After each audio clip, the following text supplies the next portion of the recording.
Hi student, एक बार फिर से आपका मेरे चैनल गर्ग नॉलेज जंक्शन पर स्वागत है।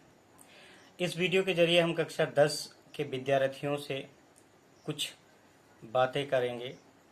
उनके भौतिक विज्ञान के बारे में हम कुछ बताएंगे। देखिए बच्चों, जो हाई स्कूल का भौतिक विज्ञान है वो 2 यूनिट पर है। एक है प्रकाशिकी और एक है वैद्युतिकी।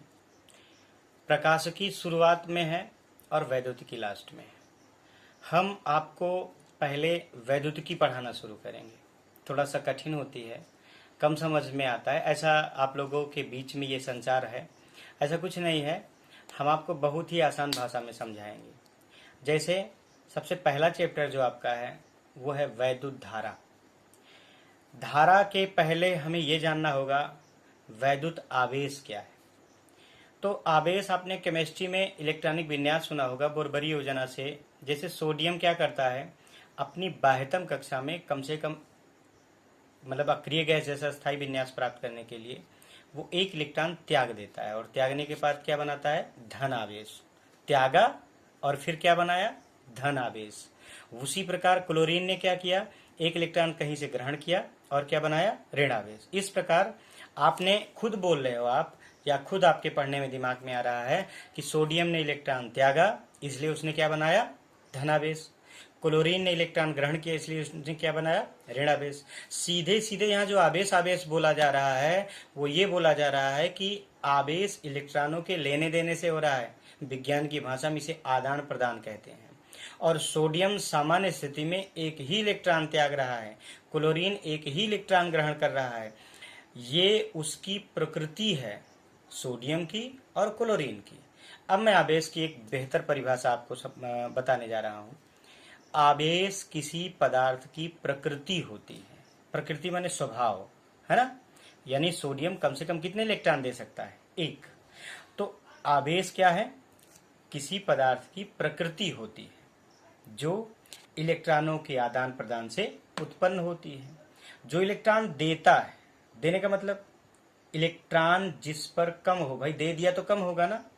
जो इलेक्ट्रॉन देता है उस पर धनावेश होता है और इसको विज्ञान की भाषा में बोलते हैं त्यागना।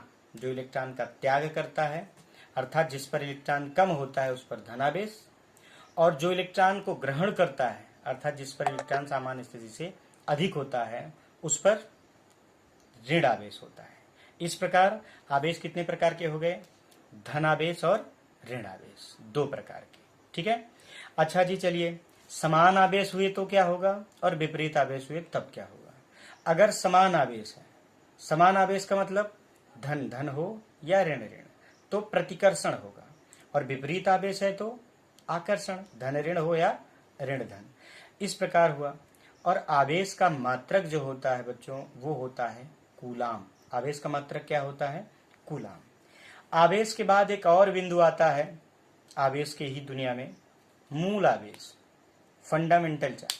मूल आवेश किसे कहते हैं, किसी पदार्थ पर जितना न्यूनतम, न्यूनतम मतलब कम से कम आवेश उत्पन्न किया जा सके वही उसका मूल आवेश होता है। मूल आवेश का मतलब जैसे भाई आप कम से कम कितना इलेक्ट्रॉन दे या ले सकते हैं वही उसका क्या होगा, मूल आवेश होगा।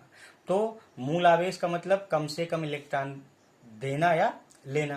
भाई कम से कम कितने इलेक्ट्रॉन दिए या लिए जा सकते हैं, मतलब आदान प्रदान हो सकता है 1 इलेक्ट्रॉन।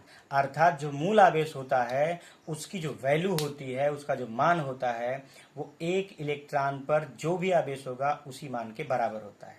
और इलेक्ट्रॉन पर कितना आवेश होता है, 1.6 × 10⁻⁻19 कूलाम। तो बच्चों ये 2 बिंदु हमने शुरुआत किया। लगातार आपको वीडियो मिलते रहेंगे। ये केवल हमने शुरुआत के लिए मौखिक बताया, अभी आपको व्हाइट बोर्ड पर हम लिख के पूरा बढ़िया से बताएंगे। अगले वीडियो में आपको बहुत अच्छी जानकारी मिलेगी। तब तक के लिए धन्यवाद, नमस्कार।